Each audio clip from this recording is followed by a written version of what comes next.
ആ സംഗീതമായിരുന്നു ജീവിതം. ജീവിതം കൃഷിയും പോലും ജീവിതമായിരുന്നു. ഏറ്റവും മികച്ച കുട്ടി കർഷകൻ അവാർഡ് കിട്ടി എന്റെ നാട്ടിലൊരു കുട്ടിക്ക്. ആ കുട്ടിയുടെ സ്വീകരണ സമ്മേളനത്തിൽ പ്രസംഗിക്കാൻ ഞാൻ പോയപ്പോ ഞാൻ കേട്ട ഏറ്റവും മനോഹരമായ പ്രസംഗം ആ കുട്ടിയുടെ മറുപടി പ്രസംഗമായിരുന്നു. ആ കുട്ടി പറഞ്ഞു, എന്റെ അപ്പൂപ്പൻ എപ്പോഴും ഒരു പാട്ട് പാടാറുണ്ട് വീട്ടിന്ന്. ആ പാട്ട് കേട്ടിട്ടാണ് ഞാൻ കൃഷിയിലേക്ക് ഇറങ്ങിയത്. ഞാൻ പറഞ്ഞു, മോനെ പാട്ട് പാടും. അവൻ പാടി, ചെമ്പക പൂങ്കാവനത്തിലെ പൂമരച്ചോട്ടിൽ പണ്ടൊരിക്കലൊരാട്ടിടയൻ തപസ്സിരുന്നു, വിണ്ണിൽ നിന്നും വന്നിറങ്ങിയ ഭഗവാന് പോൾ ഒരു ചന്ദനത്തിൻ മണി വീണ അവനു നൽകി. വീണക്ക് പകരം ഇന്നാണെങ്കിൽ ഒരു ആൻഡ്രോയിഡ് ഫോൺ അല്ലെ ഒരു ആപ്പിൾ ഫോൺ കൊടുത്തു എന്ന് വിചാരിക്കുക.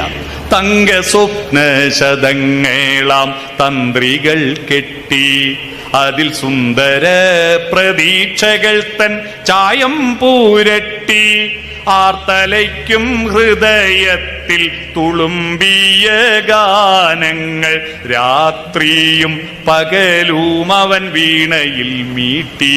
രാത്രിയും പകലും മീട്ടലല്ലേ ഇപ്പോ സംഭവം, ഇതാണെന്നേ ഉള്ളൂ. ആ മധുര സംഗീതത്തിൻ ലഹരിയാലെ സ്വന്തം ഭൂമി ദേവിയെ പാവം മറന്നുപോയി. ശ്യാമളമാം ഭൂമിയാകെ പാഴ്മരുവായി മാറിപ്പോയി. പാവമപ്പോൾ പശിയാലെ പാട്ടു നിർത്തി. വിശന്നപ്പോ പാട്ട് നിർത്തി.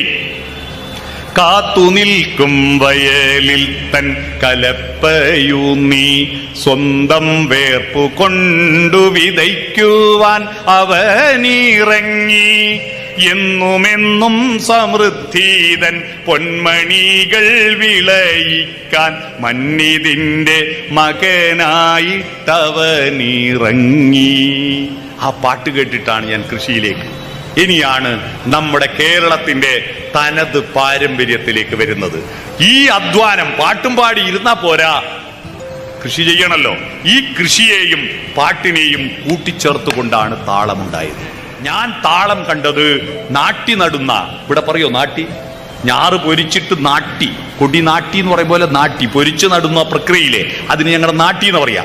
അതിന് പാടുന്നൊരു പാട്ടുണ്ട്, നാട്ടിപ്പാട്ട്. ആ നാട്ടിപ്പാട്ട് എന്താ? കൈതേരിയടമ്പാണേ കുഞ്ഞിക്കണ്ണൻ, കൈതേരിയടമ്പാണേ കുഞ്ഞിക്കണ്ണൻ, പടിഞ്ഞിറ്റ പഞ്ചാര കട്ടുമ്മേല്, പടിഞ്ഞിറ്റ പഞ്ചാര കട്ടുമ്മേല്, ലച്ചുവിന്റെ കൈയും പിടിച്ച് കണ്ണൻ, ലച്ചുവിന്റെ കൈയും പിടിച്ച് കണ്ണൻ എന്ന് പറഞ്ഞിട്ട് നാട്ടിപ്പാട്ട്.